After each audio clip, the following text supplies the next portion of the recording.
Hello, hello, hello. How are you? Happy New Year to you, all our viewers. Welcome to the first show of 2024 Hot Eyes Show. And I think some of you, our viewers, you are now following our pages on YouTube. We are following our pages on Facebook.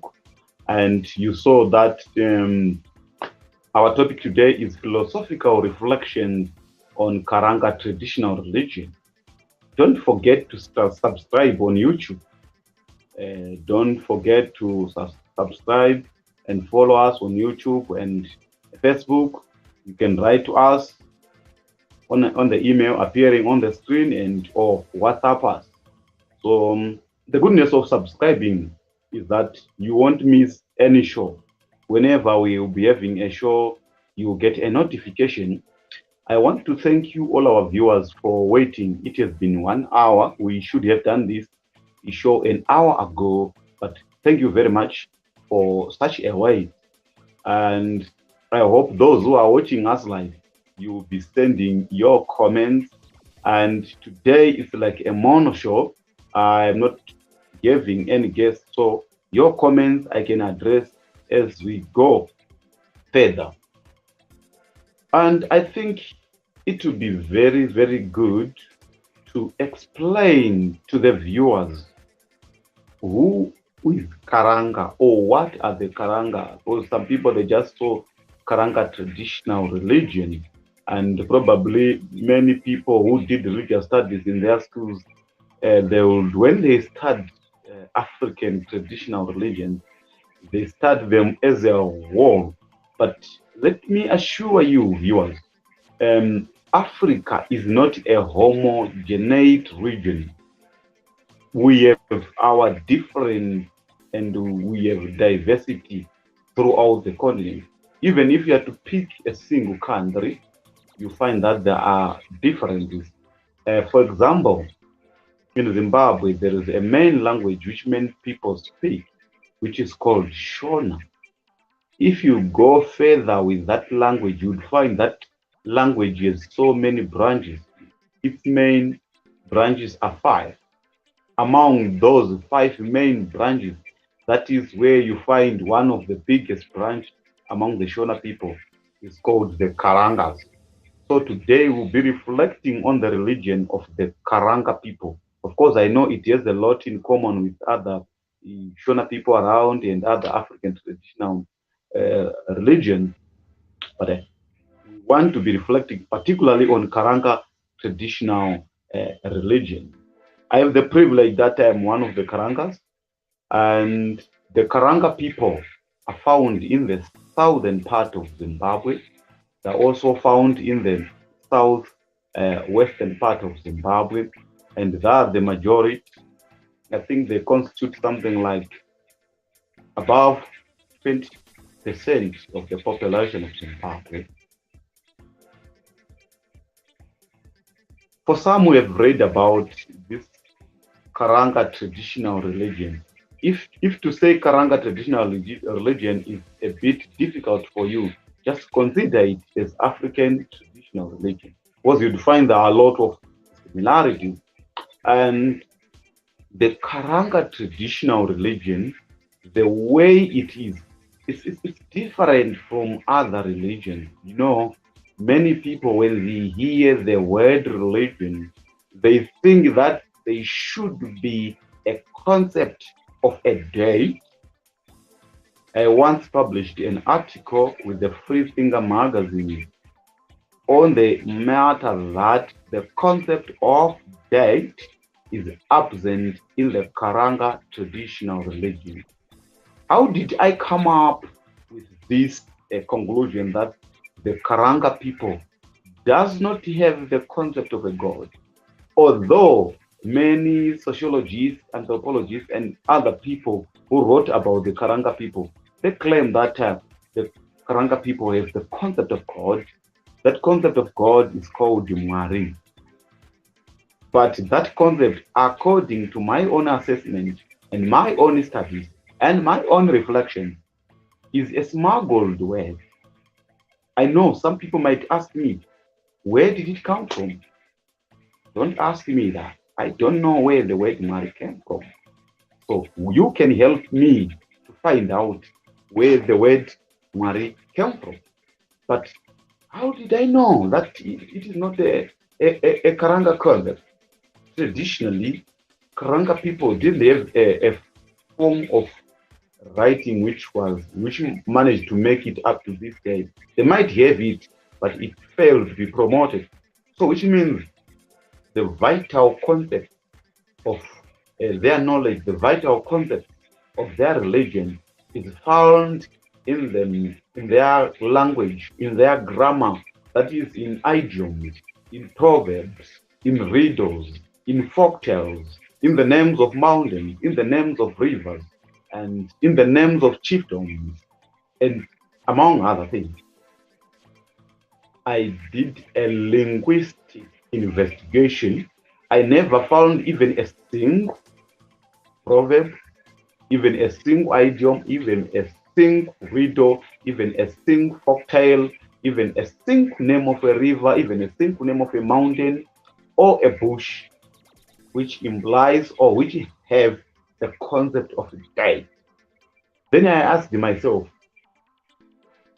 the concept of date in some religion is so vitally important. Why is it not found in the grammar of the Karanga people? Then I suspected that when the missionaries came to Africa, they actually forced this concept into the lives of the Karanga people so that they can explain their new religion.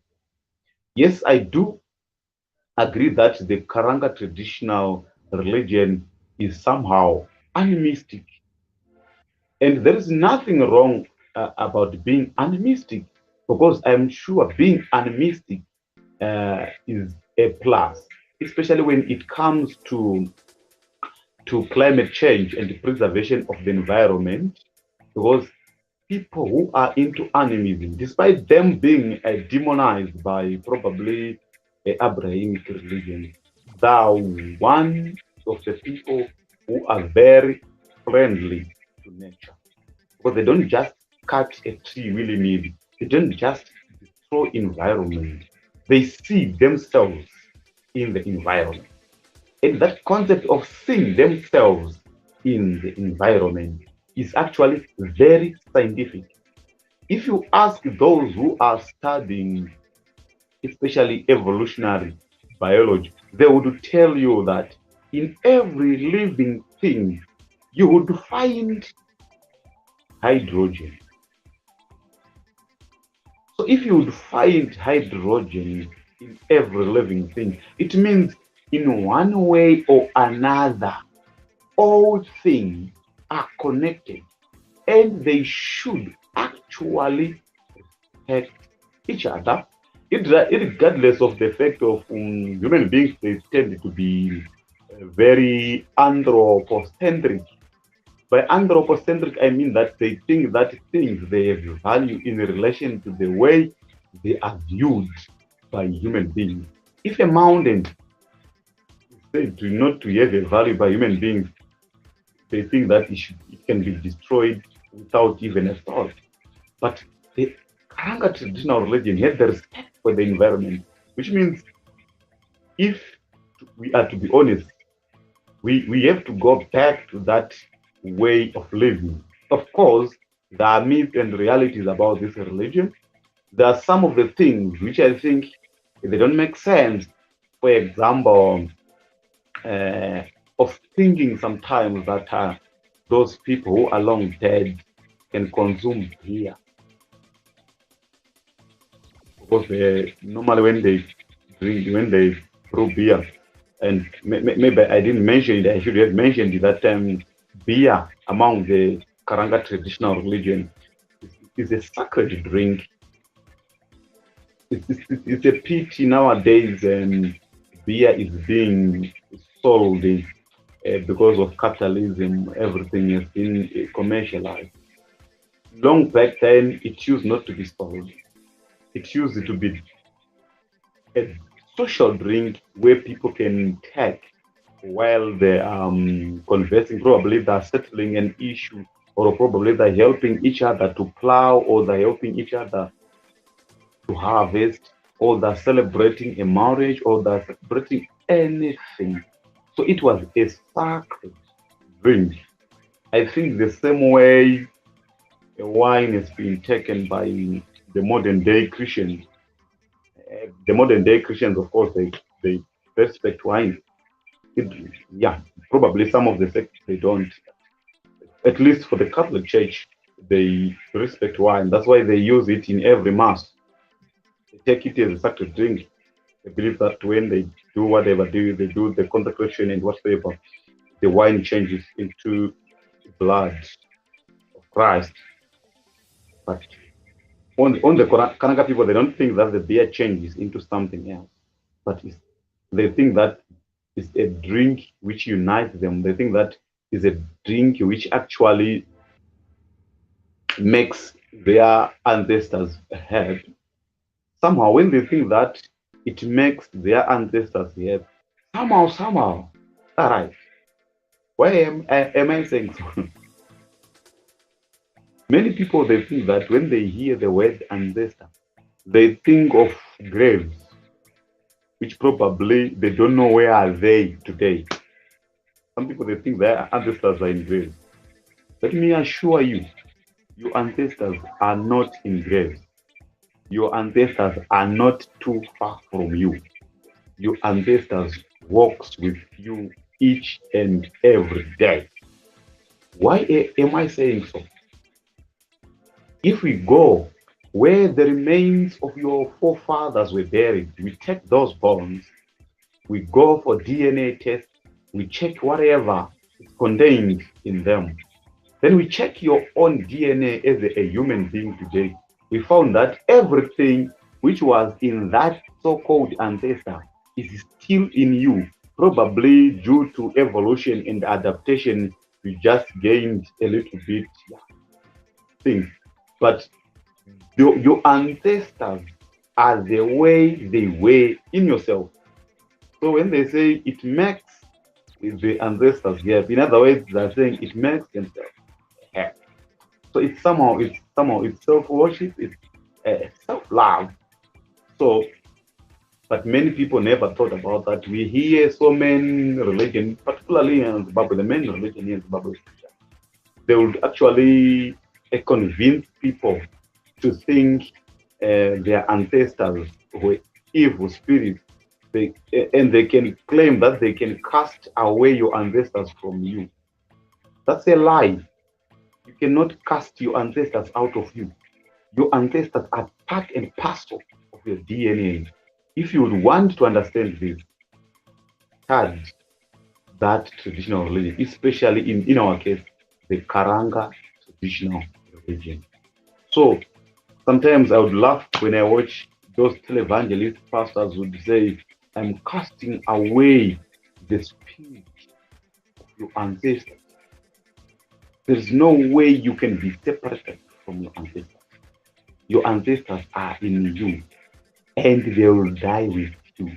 If you think your ancestors are in the grave, you might be right. You are the grave because you carry them.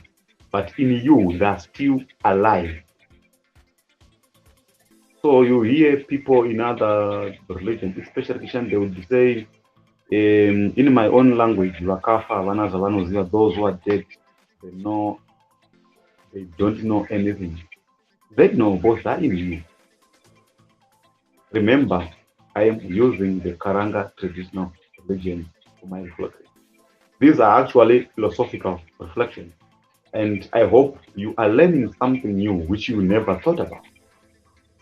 And I wouldn't force you to agree with me, but I think for those who might think probably what I'm saying doesn't make sense, I challenge you, I dare you to come on this program. I will give you an opportunity. We can discuss why we are there and why I'm here. Then we can agree. That's the goodness of science. You are on a humanist TV. That's the goodness of science. Humanists, they value science. They value engagement. So far, and I think some of the things you have to take note so far, never be fooled that our forefathers, in the sense of the Karanga people, I'm one of the Karanga, get the concept of God. That's a lie. And I can defend what I'm saying. One, and I've explained about it. Number two, never be fooled that your ancestors are long gone and are dead and probably they've been finished with termites somewhere else. They are in you. So insulting your ancestors, insulting you yourself, insulting, hating your ancestors, is hurting yourself. So, and it's a pity that our traditional religion has been taken as a worship. And according to the Karanga Traditional Religion, they don't have the concept of a devil per se. I think concept of a devil, the Judeo-Christian concept, it's a bit that the way the devil is viewed by the Jews is not the same way the devil is viewed by the Christians. That one is a topic for another day. But they believe that the Karanga people on this one, that is where I think I will differ with how this Karanga religion is practiced. They believe that people can be possessed, and the two types of spirits which can possess a person is the good, what they call muzimu, then the bad, what they call shari. But they believe that shari can be cleaned, what they call in my own language kuchenurwa, and become muzimu. So I'm against that issue of claiming that an alien spirit gets into the person, then the person gets into ecstasy and says something on that one. Yeah, I don't agree with, and I don't think it's a harm to disagree with them on that one. But I see some sense in how the Karanga traditional religion is being done. And Karanga traditional religion is not a religion which is practiced, which has a day which is set aside to practice. It can be practiced any day and anywhere, but they have certain trees which they call the sacred. For example, there's a tree called muhacha. I forgot the botanical name. I should have said it for the benefit of those who don't know the muhacha tree, or who are not privileged to be coming from this part of the world where I am now. I'm saying privileged to be coming from this part of the world because I think paleontologists, archaeologists, and other people, they've proven beyond any reasonable doubt that life started in Africa, particularly Southern Africa. So anyway, everyone in this world is an African. So That's how their religion is being practiced. Is an everyday thing, as is interwoven into people's lives. And despite the fact that you can claim that you have joined this one of these alien religions, by alien religion I mean those which are not traditional.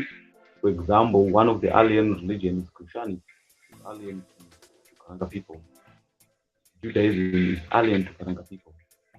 Islam is alien to Karanga people. Jainism, Taoism, Buddhism, Hinduism, all those religions are alien to Karanga people. And these Karanga people, as I said, they found in southern Zimbabwe. They're the ones who actually built the Great Zimbabwe stones where the name Zimbabwe came from. And they used to do also some of their rituals there, their religious rituals there.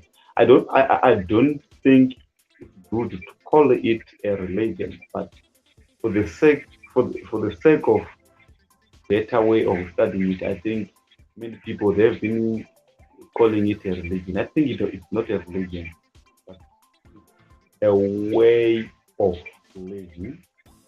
It is not marketed because you grow into it. And people they have the concept, for example, the concept of holiness is not there in the Karanga people. But there is a concept of sacredness, that which is important, that which worth respect, not worship. Because the concept of worship is not there again. The concept of worship is not there. The concept of prayer is not there. The concept of holiness is not there. These are Judeo-Christian concepts. There is the concept of sacred places. And in respecting that those sacred places and sacred trees, the missionaries when they came to Africa, especially to the Karanga land in Masvingo there, Masvingo that is the province where majority of the Karanga people are in. They thought our ancestors are foolish. They respect human beings. And they respect the mountains, they respect human beings, or even above human beings.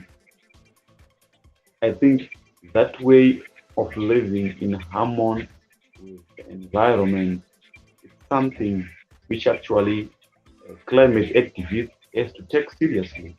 Climate activists, I call you to study the local traditional religions on how they use to relate with the environment. I might not be the first person to blame Abrahamic religion for being responsible for our ecological crisis. We have people like Lynn Townsend White Jr., who published an academic paper in 1967, in March 1967. You can check it. The guy was a Christian. The guy was blaming Christianity for being responsible for the ecological crisis we have today by the fact that Christianity insisted a lot on it be on human beings as important than anything else. Which I'm not saying human beings are not important, but I'm saying human beings should not be given a chance to abuse the environment on account of saying probably a certain God says they are important, or a certain day says they are important, they can do whatever they will, or they can be have dominion over everything. So that's my point. So I don't know if for those who are watching us live, if you have any questions, I would like to actually hear from you. And as we go further with reflecting in the Karanga traditional religion, And I didn't want to make it distraction because I know you'll be bored probably. But I tried to make this uh, down to earth. And maybe my producer who is behind the scene, I actually forgot to thank him when I was starting this show. I think, are there any people who are forwarding some interesting questions, or probably they're still gadgetating? They'll get the questions, a eureka moment, or they're extremely shocked with some of the philosophical reflections I shared with you guys.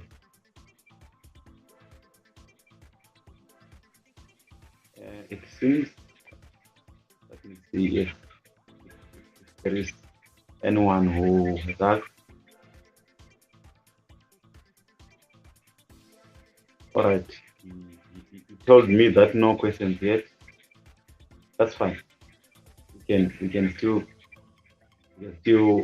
continue. Then someone would ask you. You told us that there is no concept of God. So what do they worship? The Karanga people. I told you again. There's no concept of worship. So that question is invalid. You cannot ask it because the highest being in the cosmology of the Karanga people. For those who know Shona or Karanga, you would hear proverbs such as mudzimu wakupa chironda watinhinzi kudye chawanabatisisa mudzimu wakupi kaviri or mudzimu yadamburambereki. All those things, these proverbs I have just said, they are an evidence, that a clear justification that the concept of God is in there in the Karanga Traditional Religion. But probably the problem which was made by missionaries, they actually looked at Karanga Traditional Religion using Judeo-Christian lenses, where every religion should have a deity or a god. And that effect, I normally call it when I'm discussing in the or in other forums, I normally call it lenses flare effect. When you wear blue lenses, then you look at everything. Even when you look at red items, it takes the color of the lens light. It depends whether you're wearing red lenses, green, purple, yellow, or red. Give that flare.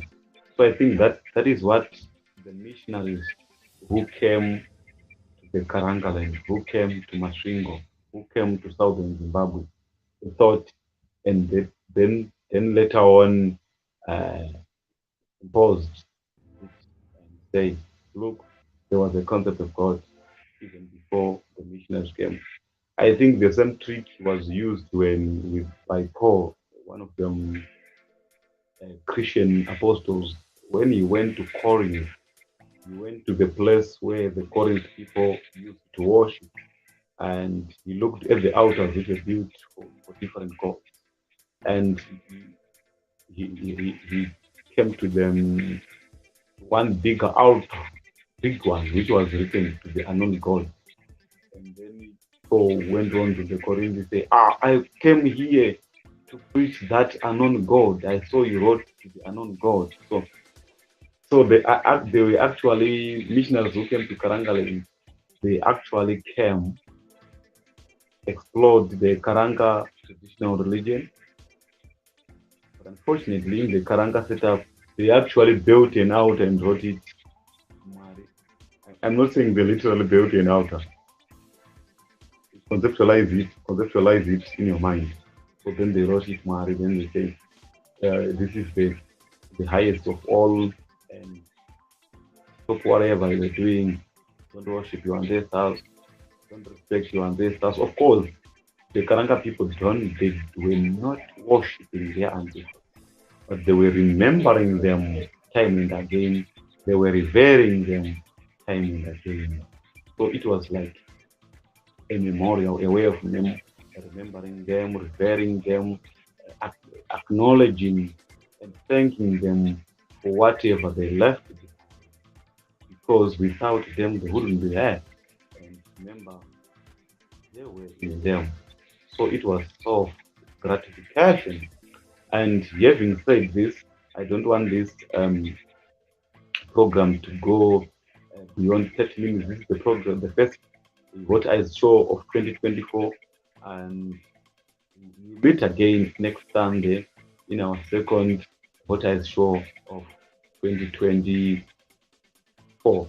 So don't forget to subscribe on YouTube and Facebook at Humanist TV Africa, so that whenever we go live, whenever any program is premiered on our pages, you'll be notified.